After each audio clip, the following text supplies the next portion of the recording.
Hello viewer, this is উজ্জ্বল পল। স্বাগত জানাচ্ছি উজ্জ্বল blog পেজে। আশা করি সবাই ভালো আছেন। তো আপনাদের সাথে আজকে একটি শর্টকাট পাস্তা রান্নার ভিডিও শেয়ার করব, যে বাসাতে থাকা কয়েকটা সবজি দিয়ে কিভাবে আপনারা নিরামিষ শর্টকাট পাস্তা তৈরি করবেন, এটাই দেখা যাক। তো এখানে দেখেন, একটা কড়াই বসিয়ে এর মধ্যে জল দিয়েছি পরিমাপ মতো গরম হওয়ার জন্য।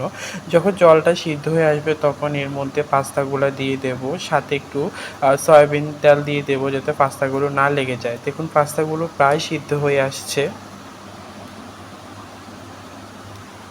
যখন সিদ্ধ হয়ে আসবে তখন এটা নামিয়ে নেব। তো নামিয়ে এখানে একটা কড়াই বসিয়ে এর মধ্যে পরিমাপ মতো সয়াবিন তেল দিয়ে দেবো, যে তেল যারা যেরকম এটা দিতে পারেন। তো তেলটা যখন গরম হয়ে আসবে তখন এর মধ্যে দিয়ে দেবো রসুন কুচি।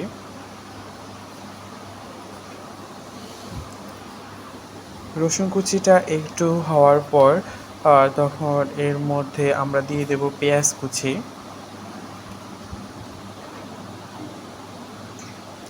আর দিয়ে দেব কয়েকটা ফালি করা কাঁচামরিচ কাটা।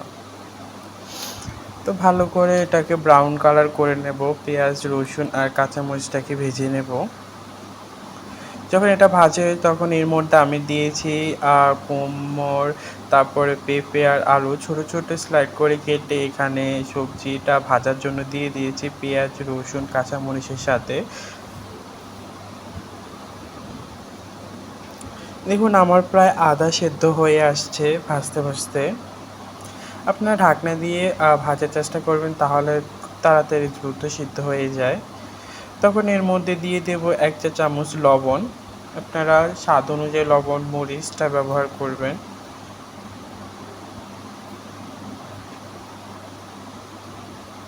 তো এর মধ্যে দিয়ে দেব হলুদ গুঁড়া।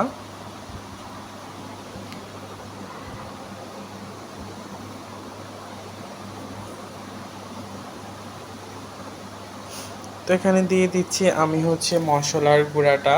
এখানে কি চাপের যে একটা মশলা থাকে, আমি এই মশলাটা এখানে ব্যবহার করছি। আপনারা চাইলে অন্য মশলা নুডলসের মশলা ব্যবহার করতে পারেন, সমস্যা নেই। তো এখানে দিয়ে দিচ্ছি স্বাদ মতো মরিচ। আসলে পাস্তাটা যদি একটু ঝাল না হয় খেতে ভালো লাগে না।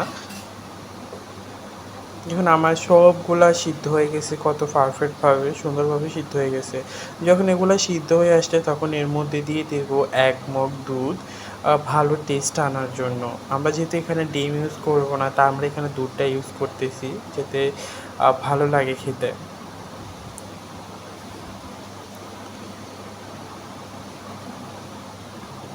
দেখুন কত সুন্দর সিদ্ধ হয়ে গেছে, উপরে কিন্তু তেল উঠে আসছে আমার।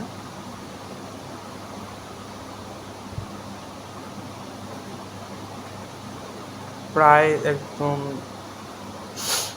গ্রেভি টাইপের হয়ে গেছে, অনেক ভালো ফ্লেভার দিচ্ছে, খুবই টেস্ট হয়েছে। দেখুন আমার তেল যখন উঠে আসবে তখন আমি সিদ্ধ করে রাখা পাস্তাগুলো দিয়ে ভালো করে মিশিয়ে নেব, যাতে আমার সবজিটাতে পাস্তাটা ভালোভাবে মিক্স হয়ে যায়। এটা ভালোভাবে মিক্স করে নিচ্ছে।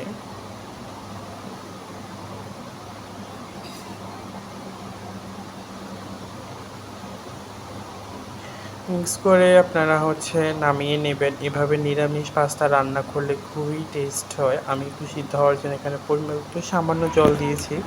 এখন আমার পাস্তাটা হয়ে গেছে, এটা নামিয়ে নিচ্ছি। দেখুন আপনারা কতটা সুন্দর এবং কতটা লোভনীয় হয়েছে দেখতে, এবং খেতে তো কতটা টেস্ট হয়েছে। আপনারা যদি বাসায় এভাবে ট্রাই না করেন তাহলে কখনোই বুঝতে পারবেন না।